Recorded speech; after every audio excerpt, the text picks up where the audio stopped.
Hi to all, welcome to my channel study with Nancy. सभी को नमस्ते और सभी का स्वागत है हमारे चैनल के ऊपर। आज जैसे कि आपको दिख ही रहा है कि हम शॉर्ट नोट्स की हमारी जो सीरीज चल रही है उसी में जो है वो आज हम अपना अगला टॉपिक, जो कि स्टूडेंट ने बहुत ज़्यादा डिमांड करी थी कि मैम आप ये टॉपिक जो है वो हमें पढ़ाइए, इसके साथ में हमें जो है वो इसके अच्छे से शॉर्ट से स्वीट से जो है वो नोट्स प्रोवाइड करवाइए। तो उसी को लेकर जो है वो आज का ये सेशन रहने वाला है। तो मोस्टली रीट मेंस के स्टूडेंट के लिए जो है वो आज का ये सेशन है, तो कंप्लीट वीडियो ज़रूर देखना है। इसके साथ में जो मैं आपको ये पढ़ा रही हूँ उनके सेल्फ नोट्स बनाने हैं और फिर जो है वो नोट्स को बार बार रिवाइज करना है। फिर देखना आपका मुगल साम्राज्य से रिलेटेड एक भी क्वेश्चन गलत नहीं होगा। तो अब हम जो है वो स्टार्ट करते हैं। तो पहले हम देख लेते हैं कि जो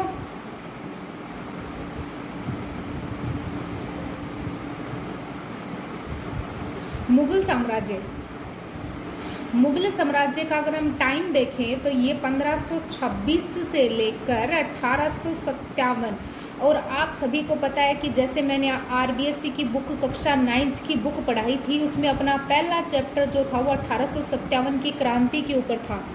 1857 का स्वतंत्रता संग्राम के ऊपर था, जिसमें कि मैंने आपको बताया था 1857 की क्रांति के बारे में जितने भी सारे फैक्ट थे वो सभी मैंने आपको इसमें बताए थे। तो जो स्टूडेंट आरबीएससी बुक से अगर 1857 की क्रांति पढ़ना चाहता है तो वो अपनी क्लास देख सकता है। तो मुगल साम्राज्य की स्टार्टिंग 1526 से 1857 ईस्वी तक चली थी। भारत में मुगल साम्राज्य की स्थापना जहीरुद्दीन मोहम्मद बाबर, जिसका नाम सभी स्टूडेंटों को पता है कि भारत में मुगल साम्राज्य की स्थापना किस व्यक्ति ने करी थी, तो वो बाबर ने की थी। जो कहाँ का राजा था, तो ये काबुल का राजा था, यानी कि बै से बाबर और बाबर से याद रख लेना कहाँ का राजा था, काबुल का राजा था। और इसके साथ में इसने भारत में हमारे मुगल साम्राज्य की स्थापना करने में जो मेन रोल प्ले किया था वो किसने किया था, बाबर ने किया था। और इसका पूरा नाम अगर हम देखते हैं तो जहीरुद्दीन मोहम्मद बाबर इसका नाम आ जाता है। बाबर का वास्तविक नाम क्या आता है, तो जहीरुद्दीन मोहम्मद बाबर आ जाता है। वैसे शॉर्ट में इसको बाबर बोलते हैं, जैसे कि आप भी अपने फ्रेंड्स का शॉर्ट में नाम निकालते होंगे कुछ ना कुछ, तो वैसे ही जो है वो इसको पूरा नाम ना लेकर जो है वो बाबर के नाम से संबोधित किया जाता है। इसका जन्म देख लेते हैं तो 14 फरवरी, ये डेट तो मोस्टली सभी स्टूडेंटों को याद रहती है। तो बाबर का जन्म कब हुआ, 14 फरवरी 1483 ईस्वी को फरगना में बाबर का जन्म हुआ था। जो फरगना है वो ट्रांस ओशियाना वर्तमान उज्बेकिस्तान में आता है। बाबर का जन्म 14 फरवरी 1483 ईस्वी को हुआ था, जो कि फरगना में हुआ था। और अभी जो ये फरगना जो है वो ट्रांस ओशियाना यानी कि वर्तमान उज्बेकिस्तान में आता है। इनके पिता का नाम क्या आता है, तो मिर्ज़ा उमर शेख जो है वो इनके पिता का नाम आ जाता है, जो कि फरगना के राजा आ जाते हैं। तैमूर लंग का ये चौथा वंशज था, यानी कि कौन था चौथा वंशज, तो मिर्ज़ा उमर शेख जो थे, यानी कि मिर्ज़ा उमर शेख जो थे वो 14वें वंशज थे। और अगर हम बात करें इनके बेटे बाबर की, तो ये 5वां वंशज था। बाबर कौन सा वंशज था, तो ये 5वां वंशज था। आगे हम बात कर लेते हैं अपने नेक्स्ट क्वेश्चन पे। माता का नाम क्या था, माता का नाम कर्तुल निगार खान था, चंगेज़ की 13वीं वंशज। यानी कि ये जो है वो अब आप देख सकते हो कि बाबर के पिता का वंशज कौन था, तैमूर था, और माता का वंशज कौन था, ये चंगेज़ वंशज थी। बाबर चंगेज़ का 14वां वंशज था। तो ये बात ध्यान में रख लेना, 1 और 4 को अगर मिला देंगे तो 5 हो जाता है। तो 5वां वंशज ये किसका था, तो वो ये तैमूर का था। लेकिन अगर हम इसके माता के हिसाब से अगर हम देखें तो ये कौन से वंशज का आ जाता है, 14वां वंशज, जो कि चंगेज़ वंशज आ जाता है। ठीक है, क्योंकि कुर्तुल निगार खान इसकी जो माता जी जो थी वो 13वीं वंशज थी, किसकी, चंगेज़ खान की। ठीक है, अब हम बात कर लेते हैं 1504 में बाबर को काबुल प्राप्त हुआ तथा काबुल प्राप्त कर ही उसने पादशाह या बादशाह की उपाधि धारण करी। क्वेश्चन कर लेंगे, बाबर ने मतलब कि पादशाह या बादशाह की उपाधि कब धारण करी थी, तो जब 1504 ईस्वी में बाबर को काबुल प्राप्त हुआ था, काबुल पर उसने फतेह हासिल की थी, तब उसने बादशाह और पादशाह की उपाधि धारण करी थी। मेन बात यही आ जाती है कि जब कोई व्यक्ति जो है वो कुछ मुकाम हासिल करता है तो वो ये उपाधि वगैरह जो है वो ज़रूर लेता है। जैसे कि महाराणा कुंभा ने भी जो है वो कई प्रकार की उपाधियाँ ली है। जब हम कुंभा के बारे में पढ़ेंगे तब हम आपको क्लियर तरीके से बताएंगे। ये वंशज याद रखना कि बाबर तैमूर वंशज भी था और चंगेज़ वंशज भी था। क्योंकि उनकी माता चंगेज वंशज से थी और वो भी 13वीं वंशज थी। लेकिन बाबर जो है वो चंगेज का 14वां वंशज था। वहीं तैमूर लंग का जो है उसके पिता चौथे वंशज थे, तो बाबर जो है वो 5वां वंशज था। आगे हम डिस्कस कर लेते हैं नेक्स्ट फैक्ट के ऊपर। बाबर को भारत पर आक्रमण करने का न्योता पंजाब के गवर्नर दौलत खां, इस आदमी का नाम याद रखना कि भारत को पर आक्रमण करने के लिए बाबर को न्योता किसके द्वारा दिया गया था, तो पंजाब के गवर्नर दौलत खां के द्वारा दिया गया था। दौलत खां लोधी ने अपने पुत्र दिलावर खां लोधी के माध्यम से, और किसके माध्यम से भेजा था संदेश, तो दिलावर खां लोधी के माध्यम से संदेश भेजा था। बल्कि न्योता किसने दिया था, दौलत खां ने। संदेश किसके माध्यम से भिजवाया था, तो दिलावर खां लोधी के हाथों से भिजवाया था। दौलत खां लोधी इब्राहिम खां लोधी का गवर्नर था, और ये जो दौलत खां लोधी जो था वो इब्राहिम खां लोधी का गवर्नर था। बाबर की आत्मकथा तुज़ के बाबरी के अनुसार राणा संग्राम सिंह ने, यानी कि महाराणा संग्राम सिंह ने भी हिंदुस्तान पर आक्रमण का न्योता किसे भेजा था, तो बाबर को भेजा था। ये बाबर अपनी आत्मकथा तुज़ के बाबरी में बताता है, बल्कि हमें नहीं लगता कि ऐसा कुछ था। ये बाबर अपने आप को जो है वो तादात्म्य स्थापित कर रहा है कि भाई मुझे जो है वो आमंत्रित किसने किया था, तो महाराणा संग्राम सिंह ने किया था, या सांगा अगर हम बात कर सकते हैं, सांगा। ठीक है, अब हम नेक्स्ट चलते हैं। बाबर ने पहला आक्रमण 1519 में झेलम के तट पर बाजोर और भेरा, मोस्ट इम्पोर्टेंट है, बाबर के द्वारा पहला आक्रमण कहाँ पे किया गया था, तो बाजोर में किया गया था और भेरा में किया गया था। बाजोर और भेरा में किया गया था। बाबर के द्वारा पहला आक्रमण कब किया गया था, तो 1519 ईस्वी में बाजोर और भेरा में किया गया था। कब किया गया था, 1519 ईस्वी में बाजोर और भेरा में किया गया था। पहली बार जो है वो यहाँ पर बाबर ने तोपों का इस्तेमाल किया था। किसका इस्तेमाल किया था, तो तोपों का इस्तेमाल यहाँ पे बाबर के द्वारा किया गया था।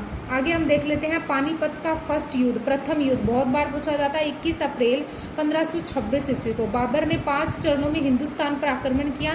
5 चरण में इब्राहिम लोदी के खिलाफ पानीपत का प्रथम युद्ध लड़ा था।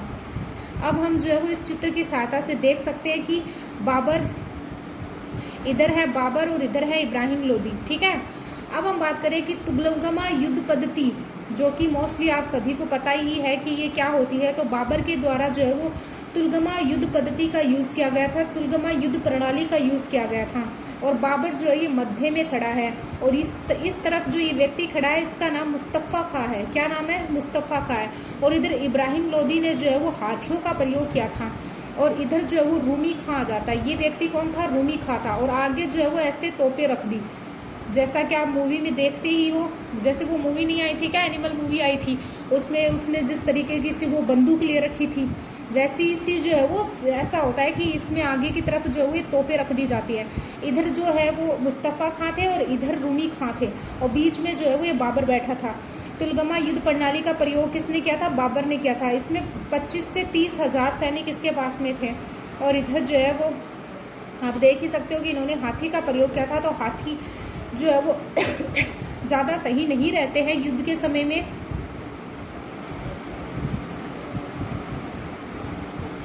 आगे हम देखते हैं, इस युद्ध में बाबर ने पहली बार युद्ध स्तर पर तोपों का इस्तेमाल किया था। इसने तुगलकमा युद्ध प्रणाली में जो है वो सेना सजाई थी, यानी कि तुगलकमा युद्ध प्रणाली से जो है वो सेना सजाई थी। प्रथम तोपची कौन थे इसके, रूमी खां थे और एक मुस्तफ़ा खां थे। यानी कि मैंने आपको जैसा चित्र में बताया था कि इसके जो प्रमुख तोपची कौन थे, रूमी खां थे और मुस्तफ़ा खां थे।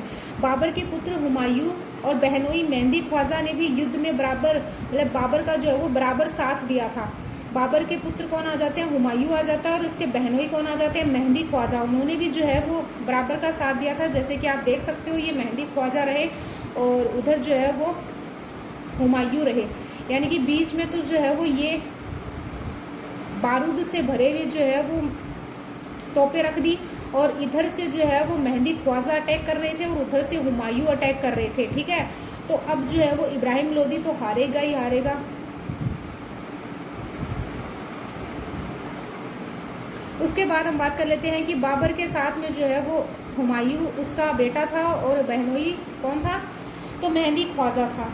युद्ध में बाबर जीता और इब्राहिम लोदी की हार हो गई। युद्ध जीतकर इसने काबुल की जनता को एक एक चांदी का शाहरुखी सिक्का बांटने की घोषणा करी। युद्ध जीतने के बाद इसने काबुल वासियों को कहा कि आपको जो एक एक चांदी का सिक्का मिलेगा, जो शाहरुखी सिक्के बांटने की घोषणा की। इसने पानीपत में काबुली बाग मस्जिद का निर्माण करवाया। पानीपत में काबुली बाग मस्जिद का निर्माण बाबर के द्वारा करवाया गया था। कथन अब काबुल की गरीबी नहीं रही, और उसने क्या बोला था कि अब काबुल की गरीबी नहीं रही। 27 अप्रैल 1526 को बाबर ने दिल्ली में अपने नाम का जो है वो खुतबा, क्या नाम है ये, खुतबा यानी कि धर्मोपदेश पढ़वाया वह बादशाह घोषित हुआ। यानी कि उसने धर्मोपदेश कहाँ पढ़वाया था, तो वो दिल्ली में पढ़वाया था। बाबर 1526 से लेकर 1530, अब बाबर गद्दी के ऊपर बैठ चुका है। 1526 से 1530 तक बाबर का जो है वो कार्यकाल माना जाता है।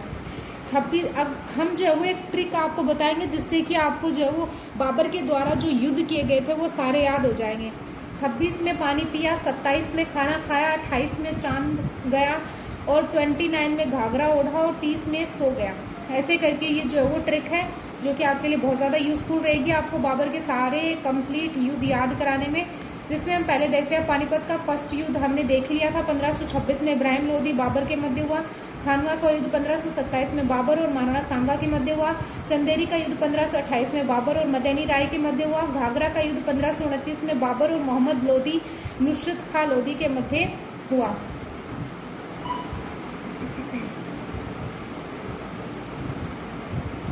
नेक्स्ट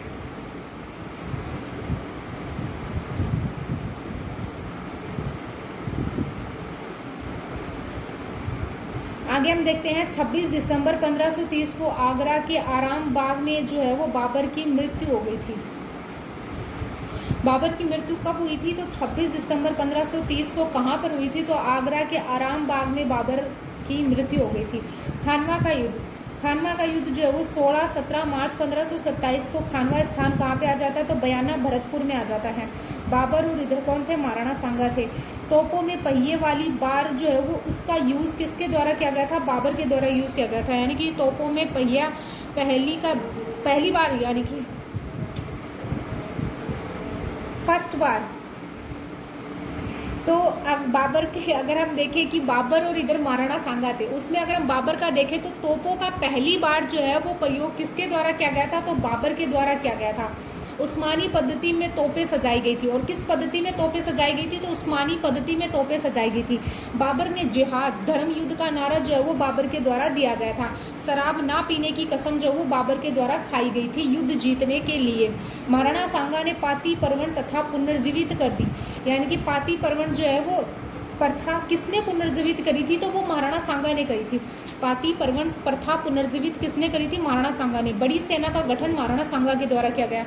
मुस्लिम सेनापति हसन खां मेवाती कुछ देर महाराणा सांगा जो है वो लड़ते रहे, लेकिन वो घायल हो गए। फिर कुंवर मालदेव बसवा लेकर उनको चले गए थे। ठीक है, कि महाराणा सांगा को बसवा लेकर कौन गए थे, तो कुंवर मालदेव जो है वो उनको बसवा लेकर गए थे। और उनके मुस्लिम सेनापति का नाम याद रखना, हसन खां मेवाती जो है वो महाराणा सांगा की तरफ से थे। मुगलों पर लगने वाला कर तमगा हटा दिया गया। यानी कि जो बाबर जो था उसके द्वारा मुगलों पर जो तमगा कर लगता है वो हटा दिया गया था। थोड़ी हिंदी के ऊपर जो है वो ध्यान मत देना, क्योंकि ये जो है वो थोड़ी मिस्टेक की हुई है। बस आप तो जो है वो बस मैं बता रही हूँ, मैं जैसे पढ़ा रही हूँ आप उसी के ऊपर ध्यान दो। इनके सेनापति कौन थे, झाला अज्जा, जो महाराणा सांगा घायल हो जाने के बाद में जो है वो जिन्होंने महाराणा सांगा का मुकुट धारण करके युद्ध किया था वो झाला अज्जा आ जाते हैं। तो झाला अज्जा का नाम याद रखना है कि ये महाराणा सांगा के सेनापति थे। नेक्स्ट हम देखते हैं बाबर ने युद्ध जीतकर गाजी की उपाधि धारण करी। तो बाबर ने जो है वो गाजी की उपाधि कब धारण करी थी, तो खानवा का युद्ध जीतने के बाद में जो है वो बाबर ने गाजी की उपाधि धारण करी थी। बाबर से जुड़े हुए अन्य तथ्य देख लेते हैं। बाबर ने अपनी आत्मकथा तुजू के बाबरी तुर्की भाषा में लिखा था। ये क्वेश्चन बहुत बार पूछा गया है, ध्यान से याद रखना।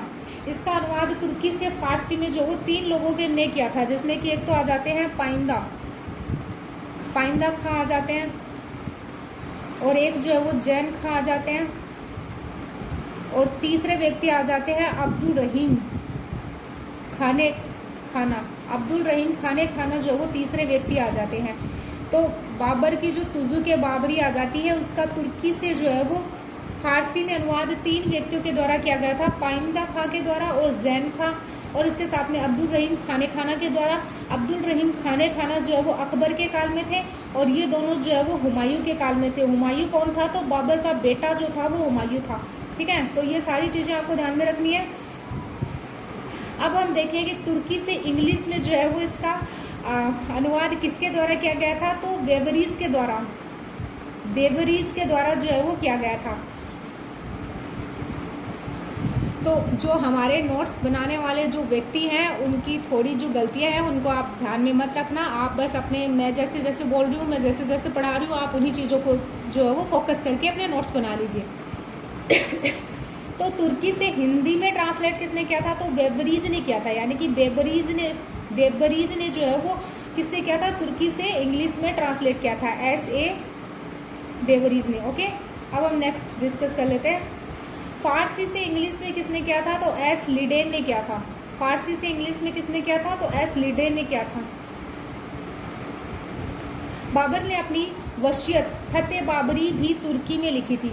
बाबर ने जो अपनी वसीयत लिखी थी खत बाबरी, वो भी तुर्की में लिखी थी। भारत में मुबियान लेखन शैली बाबर ने शुरू करी थी, यानी कि मुबियान लेखन शैली किसके द्वारा शुरू करी गई थी? तो बाबर के द्वारा शुरू की गई थी। बाबर ने भारत में चारबाग शैली की शुरुआत करी थी। इस शैली में पहली, यानी कि बनी पहली इमारत व संरचना कौन सी आ जाती है? आराम बाग आ जाता है, जहाँ पे मैंने आपको बताया था बाबर की मृत्यु हुई थी। नूरे अफगान, आगरा में ये स्थान आ जाता है। इस शैली का पहला मकबरा हुमायूं का मकबरा आ जाता है, जो कि दिल्ली में आ जाता है। हुमायूं का मकबरा कहाँ है? तो दिल्ली में आ जाता है। नेक्स्ट हम बात कर लेते हैं बाबर कालीन इमारतों के बारे में। इतने अच्छे तरीके से हमने सारे नोट्स को आपको प्रोवाइड करवा रहे हैं, जो कि मेरे अकॉर्डिंग बहुत बेस्ट है। अगर आप ये ओनली ये नोट्स भी पढ़ लेते हो तब आपको और एक्स्ट्रा फैक्ट पढ़ने की कोई ज़रूरत नहीं है, क्योंकि हमें अपने एग्ज़ाम की नीड के अकॉर्डिंग सिलेबस को कवर करना है, सारे टॉपिक कवर करने हैं, हमें फालतू एक्स्ट्रा चीज़ें नहीं पढ़नी हैं। तो अब हम जो है वो शुरू कर लेते हैं बाबर कालीन इमारतों के बारे में। तो पानीपत की काबुली बाग मस्जिद 1526 से 27 में ईंटों से बनवाई गई। पास ही इब्राहिम लोदी का मकबरा स्थित है। संभल यूपी की जामा मस्जिद 1526 से 30 के मध्य बाबर के सेनापति मीर बेग, किसके द्वारा? मीर बेग ने बनवाई। बाबरी मस्जिद अयोध्या की 1527-28 में सेनापति मीर बाकी ने जो वो अयोध्या में बनवाई थी। मीर बाकी का मकबरा अयोध्या में स्थित है। तो ये इंपॉर्टेंट आ जाते हैं, सारी चीज़ें आपको ध्यान में रखना है। मीर बाकी का मतलब कि मकबरा कहाँ पे आ जाता है? तो वो अयोध्या में आ जाता है। बाबर के पास मस्त कलंदर की उपाधि थी, जो उसे काबुल की जनता ने दी थी। मतलब मस्त कलंदर की उपाधि जो है वो बाबर को किसके द्वारा दी गई थी? तो वो काबुल की जनता के द्वारा उसे दी गई थी। नेक्स्ट हम उसके बेटे के बारे में बात कर लेते हैं। 1530 से 1540 में बाबर का टाइम पीरियड कब रहा था? 1526 से 1530 में बाबर रहा था। उसके बाद में उसका बेटा आ जाता है, जो कि 1530 से 1540 में रहता है, 10 साल रहता है। फिर वापस से हुमायूं बनता है। कब बनता है? 1540 से 1555। फिर वापस से बनता है 1555 से 1556, यानी कि 3 बार जो है वो बनता है, हटता है, बनता है, हटता है और बनता है। तो हम बात कर लेते हैं कि 1540 से 1555 के समय हुमायूं का निर्वासन काल माना जाता है। 1540 से 1555 का जो टाइम आ जाता है वो हुमायूं का निर्वासन काल माना जाता है। बाबर का सबसे बड़ा पुत्र था हुमायूं। पूरा नाम नासिरुद्दीन मोहम्मद हुमायूं जो है वो इसका पूरा नाम आ जाता है। वहीं अगर हम बात करें तो बाबर की डेथ के बाद जो है वो हुमायूं बादशाह बना और उसने पूरा साम्राज्य भाइयों में बांट दिया। देखो कितना अच्छा भाई था। यहाँ पे तो जो है वो साम्राज्य के लिए ही लड़ाइयाँ होती रहती है, लेकिन हुमायूं के द्वारा अपना जो पूरा साम्राज्य था वो अपने भाइयों को बांट दिया। ये क्वेश्चन बहुत बार पूछा जाता है। उसने कामरान को कैसे याद रख लेना? काबुल और कंधार दे दिया। अस्करी सह से याद रख लेना, संभल दे दिया। हिंदाल को जो है वो मेवात दे दिया। बाबर के काल में जो है वो हुमायूं बदख्वासा अफगानिस्तान का गवर्नर था। हुमायूं के विजय अभियान देख लेते हैं, जहाँ से मोस्टली क्वेश्चन बनते हैं। हुमायूं के विजय अभियान में हम सबसे पहले देखते हैं 1531 में कालिंजर के प्रताप रुद्र का, मतलब कालिंजर का युद्ध कब हुआ था? तो 1531 ईस्वी में हुआ था। प्रताप रुद्र पर जो है वो आक्रमण किया गया था हुमायूं के द्वारा, और इसमें जो वो हुमायूं की विजय हुई थी। 1532 ईस्वी में दोहरैया का युद्ध हुआ था। दोराई का युद्ध जो है वो 1532 ईस्वी में हुआ था, जो हुमायूं और मोहम्मद लोदी के मध्य हुआ था। मोहम्मद लोदी जो था वो अफगान शासक था। परिणाम क्या हुआ, इसमें भी हुमायूं जीत गया। 1532 ईस्वी में ही चुनार का युद्ध हुआ था, जो कि चुनार स्थान जो है वो बिहार के पूर्व की तरफ आ जाता है। चुनार को जो है वो हुमायूं के द्वारा घेरा गया था। यहाँ का सूबेदार कौन था, शेर खां था। 8 महीने तक चुनार को जो है वो हुमायूं के द्वारा घेरा रखा। अंत में जो है वो हुमायूं को संधि करनी पड़ी। आगे हम देखते हैं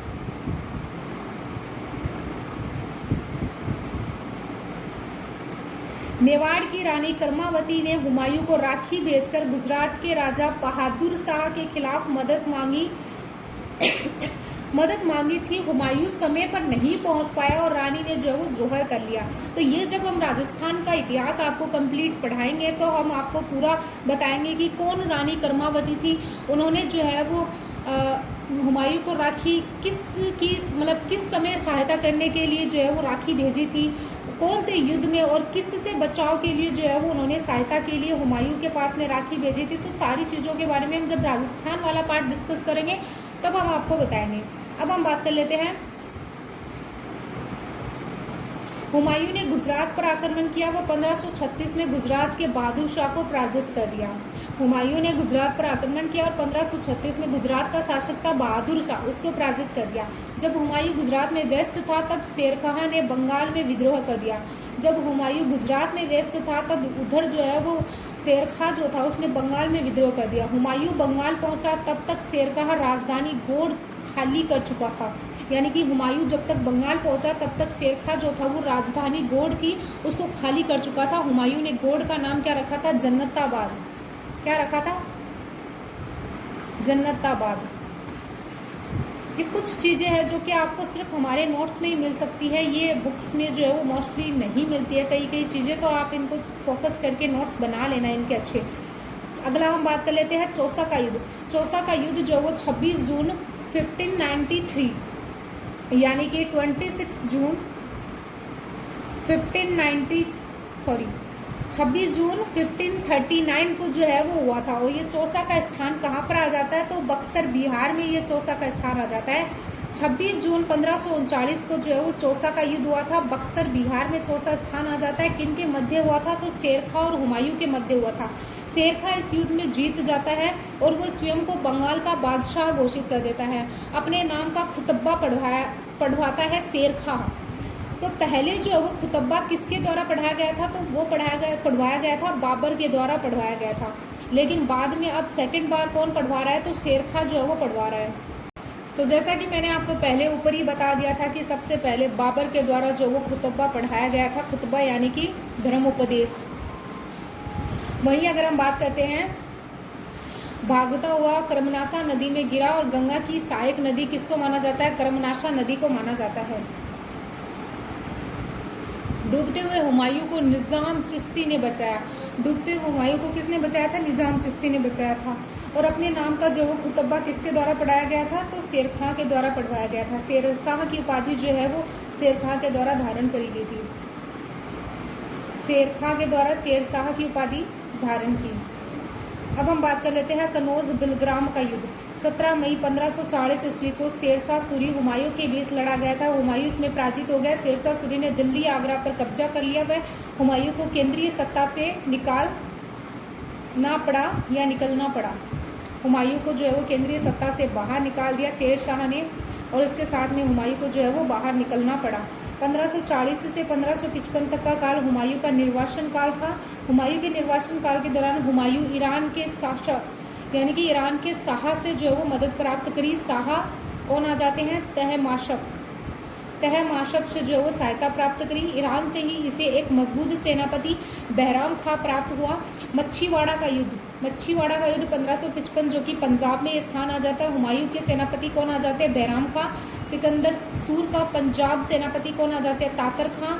तो इन सेनापतियों का नाम याद रखना पूछा जाता है। परिणाम क्या रहा, मुगल सेना जीत गई और मुगलों को पंजाब प्राप्त हुआ। सरहिंद का युद्ध अगर हम बात करें तो 1555 को हुआ था। सरहिंद भी कहाँ पे आता है? पंजाब में आता है। और सरहिंद का युद्ध जो है वो हुमायूं व सिकंदर सूर के मध्य हुआ था। हुमायूं को फिर से हिंदुस्तान की गद्दी प्राप्त हो गई थी। 1554 से सूरी राजा इस्लाम शाह सुर के उत्तराधिकारी के रूप में जो वो सिकंदर सूर शासक बन गया। इसके काल से सूरी वंश बिखरा व बिहार क्षेत्र में जो वो आदिल खां सुर शासक बन गया। बिहार में कौन बन गए थे? तो आदिल खां जो वो सुर शासक बन गए थे।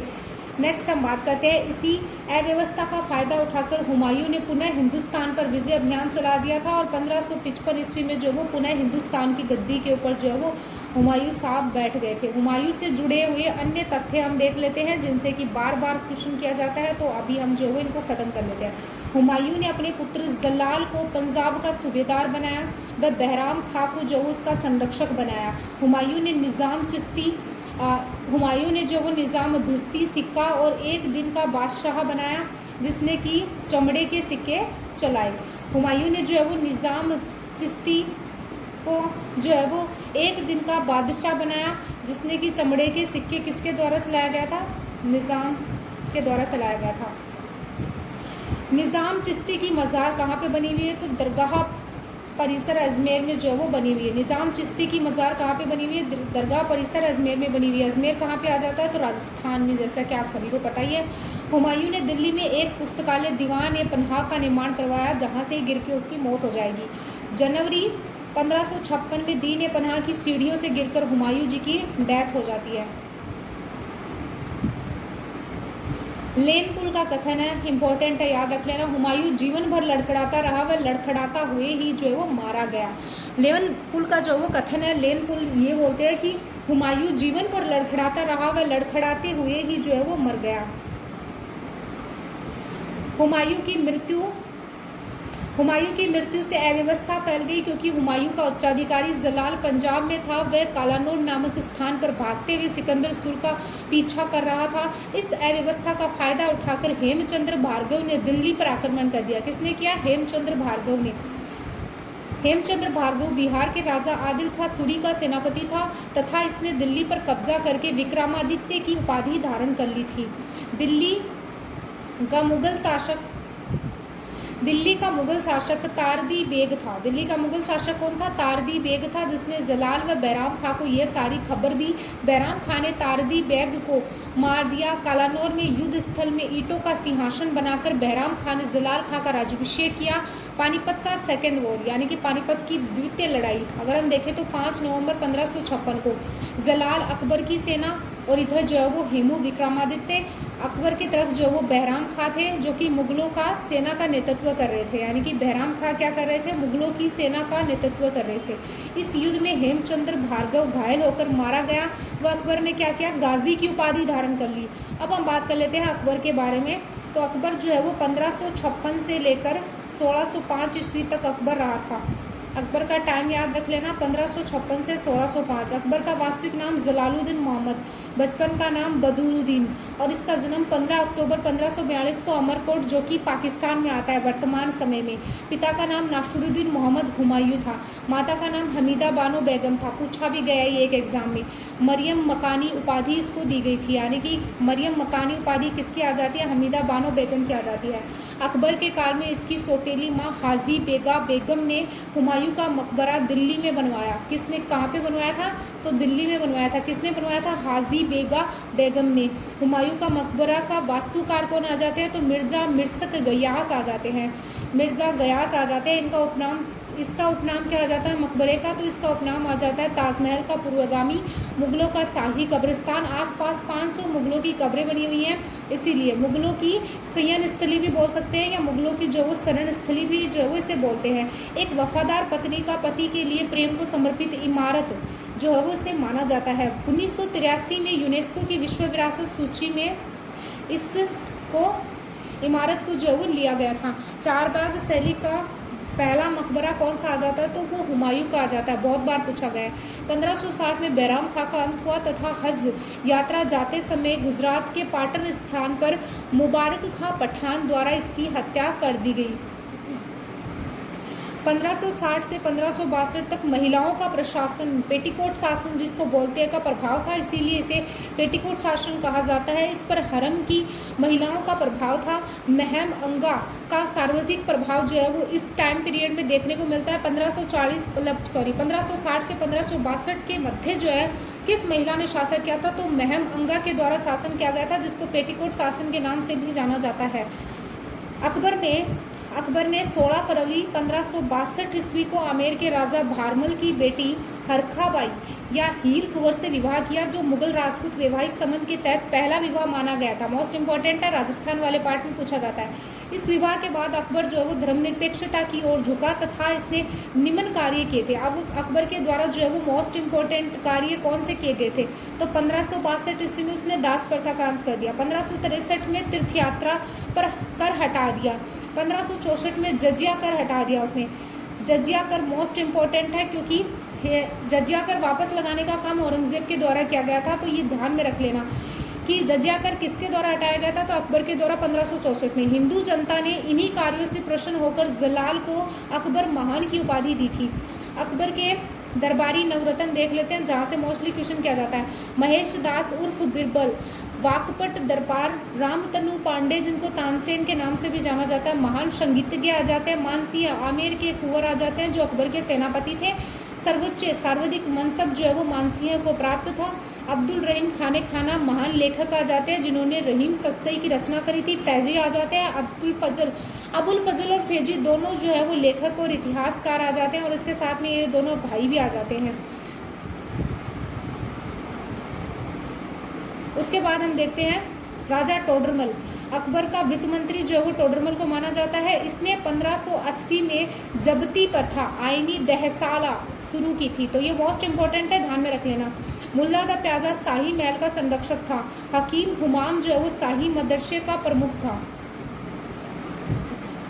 हकीम हुमाम जो वो शाही मदरसे का प्रमुख था।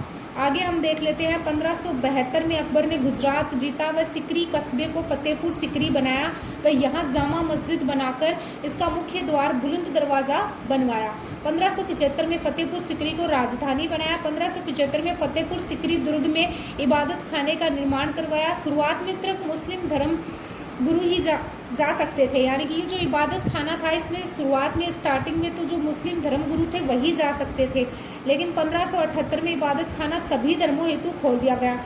हिंदू धर्म से पुरुषोत्तम देवी, जैन धर्म से हरि विजय, तो इसमें हिंदू धर्म से पुरुषोत्तम देवी, जैन धर्म से हरि विजय, जिन चंद्र सूरी, पारसी धर्म से दस्तूर मेहरजी, ईसाई से संत मोसेरांत गए थे, यानी कि संत मोसेरांत, इनका नाम याद रख लेना। मोसेरांत जो है वो ईसाई से गए थे, ठीक है। अब हम नेक्स्ट डिस्कस कर लेते हैं। ये अपना कंप्लीट हो गया है। इसमें मोस्टली आपसे पूछेंगे 2-3 चीज़ें, वो मैंने मोस्टली आपको करवा दिया। तो 1579 ईस्वी में मजहर पत्र जारी किया, जिसके तहत सभी धार्मिक फैसले लेने का अधिकार बादशाह में संरक्षित हुआ। सभी धार्मिक फैसले लेने का अधिकार किसको दिया गया? बादशाह को दिया गया। मजहर पत्र कब जारी किया गया? तो 1579 को जो है वो जारी किया गया था। उसके बाद हम डिस्कस कर लेते हैं आगे क्या है। तो इसने नियबत एक खुदाई सिद्धांत अपनाया। तो किसने जो है वो नियबत एक खुदाई सिद्धांत अपनाया था? तो अकबर के द्वारा। जिल्ले इलाही, खुदा का प्रतिबिंब की उपाधि जो है वो धारण करी इसने मुगल दरबार में सिजदा और पायबोस शुरू किया था। मोस्ट इंपॉर्टेंट है, पूछ लेंगे, ध्यान में रख लेना कि पायबोस और सिजदा प्रथा किसके द्वारा शुरू करी गई थी? तो अकबर के द्वारा शुरू की गई थी। 1582 में एक नया धर्म दीन इलाही, मोस्ट इंपॉर्टेंट है कि इलाही धर्म किसके द्वारा स्टार्ट किया गया था? तो 1582 में अकबर के द्वारा शुरू किया गया था, जिसको तौहीद इलाही के नाम से भी जाना जाता है। 1583 में नया संवत, इलाही संवत, फसली संवत चलाया। तुलादान, झरोखा दर्शन को स्थायी किया। अकबर ने आगरा, लाहौर व अजमेर में दुर्ग बनवाए। अजमेर दुर्ग को मैगजीन दुर्ग के नाम से भी जाना जाता है। जब हम आपको राजस्थान वाला पार्ट पढ़ाएंगे तो और ज़्यादा अच्छे से पढ़ाएंगे। फतेहपुर सिकरी में कई भवनों का निर्माण करवाया। आगरा का नाम इसके काल में अकबरपुर था। आगरा के समीप एक शैतानपुर भी बसाया। सती प्रथा व बाल विवाह पर इसने रोक लगा दी। सिखों के चौथे गुरु रामदास जी को जो वो पंजाब में 500 बीघा ज़मीन दान दी, जहां अमृतसर पुराना नाम रामदासपुर शहर बसाया गया। अकबर के कुछ विजयी अभियान हम देख लेते हैं, जिसमें 1562 में मालवा की बाज बहादुर को पराजित किया। 1563 ईस्वी में गोंडवाना के क्षेत्र में कटगा पर रानी दुर्गावती पर आक्रमण किया।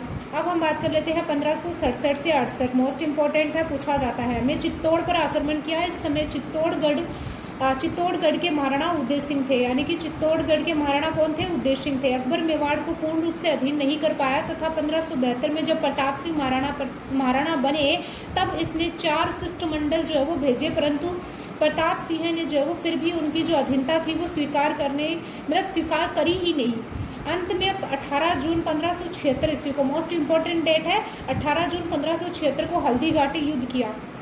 1570 में अकबर ने नागौर दरबार सजाया, जिसकी अध्यक्षता बिहारीमल भारमल के द्वारा करी गई थी। भारमल कौन आ जाते हैं तो उसके बारे में मैंने आपको पहले ही बता दिया था। 1572 में अकबर ने गुजरात जीता। मुजफ्फर शाह थर्ड को जो है वो इन्होंने पराजित किया। मुजफ्फर शाह थर्ड को जो है वो इनके द्वारा पराजित किया गया। अगले टॉपिक पे देख लेते हैं क्या है।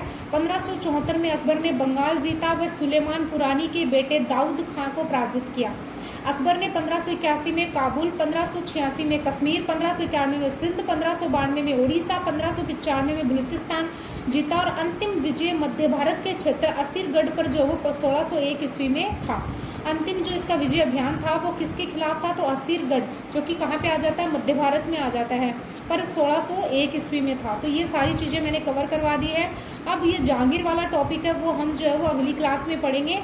तो आपको नोट्स कैसे लगे और उसके साथ में इस तरीके से बहुत बढ़िया तरीके से शॉर्ट सिंपल तरीके से मैं आपको नोट्स प्रोवाइड करवा रही हूँ, तो ये आपको कैसे लग रहे हैं वो सभी बातें आपको जो है वो कमेंट बॉक्स में लिखना है। और इसके साथ में अगला टॉपिक कौन सा होना चाहिए ये भी बताना है कि आगे जो है वो आपको कौन से टॉपिक से रिलेटेड शॉर्ट नोट्स चाहिए, तो वो भी चीज़ें आपको बतानी है। तो अगर वीडियो अच्छा लगा हो तो लाइक, शेयर और सब्सक्राइब जरूर करें, और इसके अगर PDF चाहिए तो टेलीग्राम चैनल जरूर ज्वाइन कर लें। Thank you and bye.